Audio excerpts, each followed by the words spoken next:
Class में भी हमने पढ़ा था पॉलिनोमियल। पॉलिनोमियल में हमने 3 वेरिएंट पढ़े थे, लीनियर, क्वाड्रिलेटरिक और क्यूबिक।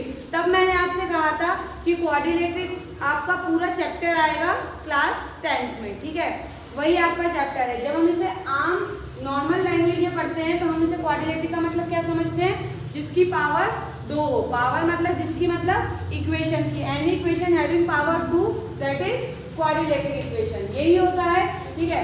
अब ये मैंने पूरा स्ट्रक्चर बनाया हुआ है, जो भी आपको चैप्टर 4 में जितनी भी आपको जरूरत है।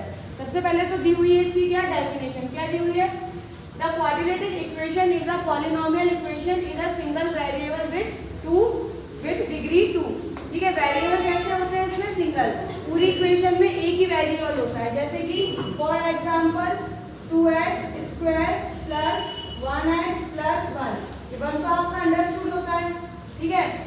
वेरिएबल कैसा रहता है आपका, एक ही रहता है, ठीक है।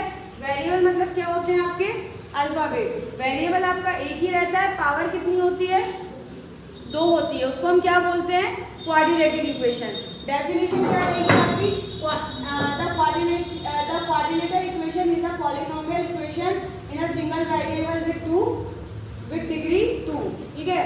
लिखवा दिए, आप अपनी भाषा में भी बताएंगे तो भी समझ जाएगा कोई भी, ठीक है। कोई भी आपसे पूछे क्या होता है क्वाड्रिलेटरिक इक्वेशन, क्या होती है, what is quadrilateric equation, any equation having power 2 with single variable, एक ही वेरिएबल के साथ। वेरिएबल कितना होता है उसमें, 1 होता है। उसके बाद जो हम इसमें दूसरी चीज पढ़ेंगे क्या है, it is an algebraic expression with degree 2। ये तो आपकी पूरी एक डेफिनेशन हो गई। और कम शब्दों में अगर आप इसे पढ़ना चाहते हो तो क्या बोलोगे, it is an algebraic expression with degree 2, ठीक है। कोई भी ऐसा अलजेब्रिक एक्सप्रेशन जिसकी डिग्री कितनी हो, 2। अलजेब्रिक एक्सप्रेशन मैंने आपको बताया था, एक्सप्रेशन ऑफ इक्वेशन क्या होता है। एक्सप्रेशन क्या होते हैं हमारे, हाव भाव ही होते हैं। मैथमेटिक्स में एक्सप्रेशन क्या होते हैं, प्लस माइनस इनटू डिवाइड, यही एक्सप्रेशन होंगे। तो जो भी अलजेब्रिक होता है, अलजेब्रा क्या होता है, जिसमें वेरिएबल और कांस्टेंट साथ में आते हैं, ठीक है, यानी नंबर्स और अल्फाबेट जब साथ में आते हैं तो वो क्या बन जाता है, अलजेब्रा बन जाता है। और उन अलजेब्राओं को जब साथ में प्लस हो रहा है, माइनस हो रहा है, इनटू हो रहा है, डिवाइड हो रहा है, वो क्या कहलाता है, उसका एक्सप्रेशन कहलाता है।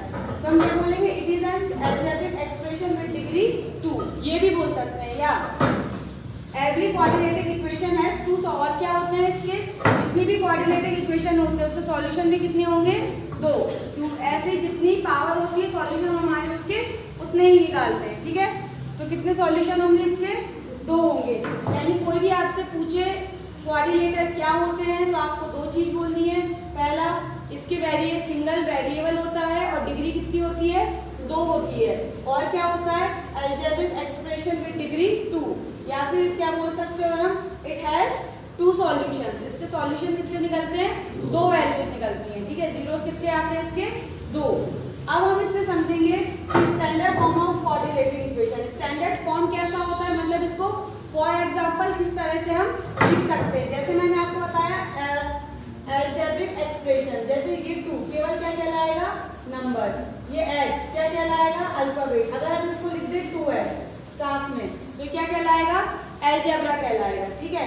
ऐसे ही जो स्टैंडर्ड फॉर्म होता है इसका क्या होता है, ax² bx + c, यहाँ पे a b c क्या होंगे, आपके नंबर्स होंगे, ठीक है। स्क्वायर लगा हुआ है इक्वेशन में, इसका मतलब क्या है, ये आपकी क्वाड्रिलेटरिक इक्वेशन है। वेरिएबल कैसा है, सेम है, x है और x ही है। a b c आपके वेरिएबल नहीं, a b c की जगह क्या आएंगी, कोई डिजिट्स आएंगी, ठीक है। इसके बाद अब इस चैप्टर में जो हम पढ़ेंगे मेथड्स, ठीक है। मेथड्स आपकी एक जो हम 8th क्लास से पढ़ते आ रहे हैं, फैक्टराइजेशन मेथड, ठीक है। दूसरी होगी आपकी क्वाड्रिलेटरिक फॉर्मूला। क्वाड्रिलेटरिक फॉर्मूला ये आप अभी पढ़ोगे, ठीक है। कौन कौन सी मेथड होती है, 2 ही मेथड है। एक है आपकी फैक्टराइजेशन गुणनखंड विधि, जिसे हम 8th क्लास से पढ़ रहे हैं, और दूसरी क्या है आपकी फॉर्मूला मेथड, ठीक है। अभी फैक्टराइजेशन तो हमको पता है, फॉर्मूला मेथड क्या है इसके बारे में मैं आपको थोड़ा बताऊंगी, ठीक है। पूरा ओवरऑल चैप्टर बस इसी के आसपास घूम रहा है। 4.1 में हमें क्या बताना है, ये क्वाड्रिलेटरिक इक्वेशन है या नहीं है, सिर्फ इतना बताना है। 4.2 में हमको उसको फैक्टराइज करना है फैक्टराइजेशन मेथड से, ठीक है, बाय फैक्टराइजेशन मेथड। 4.3 में हम थोड़ा सा आ जाएंगे इस मेथड पे, ठीक है। और एक और होती है डिस्क्रिमिनेशन मेथड, हम क्यों अप्लाई करते हैं, वो आ जाती है हमारी 4.3 में। यानी इस चैप्टर की अगर ओवरऑल समरी निकाली जाए तो हमको केवल कितना पता होना चाहिए, सबसे पहले कि क्वाड्रेटिक इक्वेशन क्या होती है, दूसरा इसकी टर्म्स क्या क्या है, टर्म्स क्या क्या होती है, एक तो हमारी इसकी डिग्री 2 होती है और इसके सॉल्यूशन 2 होते हैं। स्टैंडर्ड फॉर्म क्या होता है इसका, ax² bx + c, ठीक है। और इसकी फॉर्मूले, इसकी टेक्निक मेथड कितनी दी हुई है, फैक्टराइजेशन मेथड और फॉर्मूला मेथड। फॉर्मूला मेथड को हम क्वाड्रेटिक मेथड कहते हैं क्योंकि इस मेथड का जो इन्वेंटर थे, जिसने इसकी खोज की थी, उनका नाम था श्रीधराचार्य, ठीक है। तो जो क्वाड्रेटिक फॉर्मूला है उसको हम कभी कभी श्रीधराचार्य मेथड के नाम से भी जानते हैं। और ये आपके बोर्ड में एक बार आ चुका है, प्रीवियस क्वेश्चन पेपर में देखना, लास्ट ईयर तो नहीं आया था, बिफोर लास्ट ईयर या उससे भी पहले आया होगा। Right the formula of Shridharacharya method, ठीक है। आपको श्रीधराचार्य का फॉर्मूला लिखना था, तो उसका फॉर्मूला क्या होता है, देखो जरा, फॉर्मूला होता है आपका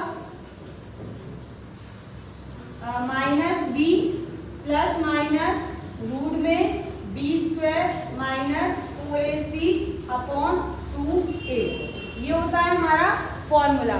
और इस फॉर्मूले से आप याद रखना, जब भी आपके फैक्टर ना बन रहे हो, वैसे तो अगर उसने कहा सॉल्व बाय फैक्टराइजेशन, तो फैक्टराइजेशन से ही सॉल्व करना है, लेकिन अगर आप ये फॉर्मूला लगाओगे तो भी आपके इसकी वैल्यूज वही फैक्टर्स निकलेंगे जो आपकी फैक्टराइजेशन से निकलते थे। इसको नाम क्या दिया है हमने, क्वाड्रेटिक फॉर्मूला या फिर श्रीधराचार्य मेथड, ठीक है। अब एक मैंने बताई आपको डिस्क्रिमिनेशन मेथड। डिस्क्रिमिनेशन मेथड में क्या होता है, रख कर दूं, b² - 4ac। अच्छा आप ये बताओ a b c ये आप लेते कैसे हैं, just for example 2x² + x + 1, तो पहला जो कोफिशिएंट होगा वो क्या हो जाएगा आपका a, जो दूसरा कोफिशिएंट होगा कुछ नहीं है वो b, और तीसरा वाला c, ठीक है। इनको साइन के साथ लेते हैं, साइन के साथ मतलब कि 2x² - x + 1, तो a की वैल्यू क्या हो जाएगी 2, b की क्या हो जाएगी -1 और c की क्या हो जाएगी 1, ठीक है। अब मैंने आपको बताया डिस्क्रिमिनेशन मेथड, ये क्या है, b² - 4ac, इसको सॉल्व करने पे, ठीक है, क्या है आपका b² - 4ac, इसको जब हम सॉल्व करेंगे, सॉल्व करने पे इसकी वैल्यू यानी कि b² - 4ac अगर सॉल्व करने पे 0 आ जाता है, या फिर b² - 4ac ग्रेटर देन 0 आता है, या b² - 4ac लेस देन 0 आता है, तो तीनों की कंडीशन कैसी होती है, अलग अलग। किसी भी हर इक्वेशन के आप फैक्टर नहीं कर सकते हो, कभी कभी फैक्टर नहीं भी होते हैं, तो वो डिपेंड करता है ये जो क्वाड्रेटिक इक्वेशन दी गई है ये एक्सिस्ट करती है या नहीं करती। एक्सिस्ट मतलब क्या होता है, मान लो आपका है फॉर्मूला, आपका एक ये दिया गया है 4x² + 4x + 1, इसमें आप डिस्क्रिमिनेशन लगाओगे b² - 4ac, इसको सॉल्व करने पे आंसर अगर आपका माइनस का आता है, आंसर किसका आता है माइनस का, तो ये नॉट एक्सिस्ट होगा, ये अस्तित्व में ही नहीं है, इसके फैक्टर किए ही नहीं जा सकते। और अगर आंसर माइनस में आता है मतलब 0 से छोटा आता है, तो हम क्या लिखेंगे, नो रियल रूट, इसके कोई भी रूट नहीं निकलेंगे, ठीक है। और अगर 0 के इक्वल आता है तो हम क्या बोलेंगे, 2 रियल रूट्स, लेकिन कैसे आएंगे, सेम यानी कि इक्वल। और अगर 0 से बड़ी डिजिट आती है, कोई भी संख्या है एनी डिजिट प्लस में आती है, तो क्या निकलेंगे, 2 डिफरेंट रियल रूट्स। ये आपके चैप्टर का हो गया पूरा, शॉर्ट बेस में पूरा बता दिया मैंने कि क्या क्या है, ठीक है। इसको हम पढ़ेंगे 4.3 में, क्लियर। इसको बोलते क्या है, डिस्क्रिमिनेशन मेथड, ठीक है, डिस्क्रिमिनेशन याद रखना, ठीक है। इसको सॉल्व करेंगे अपन कल से। किसी को डाउट है, शॉर्ट पॉइंट में फिर समझ लो, क्वाड्रेटिक इक्वेशन क्या होती है, any algebraic equation having degree 2, ठीक है। और क्या होता है, दे हैव टू रूट्स, नहीं solution, they have two solution. और क्या बताया था, इसमें दो मेथड दी गई है ना, कौन कौन सी, फॉर्मूला मेथड और फैक्टराइजेशन। फॉर्मूला मेथड को हम क्या कहते हैं, श्रीधराचार्य मेथड। और किसी भी इक्वेशन में, क्वाड्रिलेटरल इक्वेशन में पहले हम देखते हैं कि इसके फैक्टर किए जा सकते हैं या नहीं। अगर वो हम कैसे देखते हैं, डिस्क्रिमिनेशन मेथड से, ठीक है। डिस्क्रिमिनेशन मेथड में अगर हमारा 0 आ रहा है तो इसके रियल रूट नहीं, इसके कितने होंगे, 2 रियल रूट होंगे, लेकिन दोनों ही कैसे होंगे, इक्वल होंगे। इसमें कैसे होते हैं, 2 रियल रूट होते हैं लेकिन अलग अलग होंगे। और अगर आंसर माइनस में आ गया, 0 से भी कम मतलब कि माइनस में, तो ये एक्सिस्ट ही नहीं करता है। आपने चैप्टर सेकंड जब पढ़ा था तो उसमें हमने देखा था कि कई बार आंसर सेम आ रहा था। एक का आया था ना 1/2 और 1/2 आया था, 2 आंसर सेम आए थे, वही होते हैं 2 इक्वल रूट, ठीक है। 2 अलग अलग आ जाते हैं तो डिफरेंट। और जब हम फैक्टर ही नहीं कर सकते तो क्या आ जाता है वो, यानी कि उसकी एक्सिस्टेंस ही नहीं है, ठीक है। ये है आपका चैप्टर 4 का इंट्रोडक्शन। इसे शुरू करेंगे अपन कल से। किसी का कोई डाउट है, डाउट है?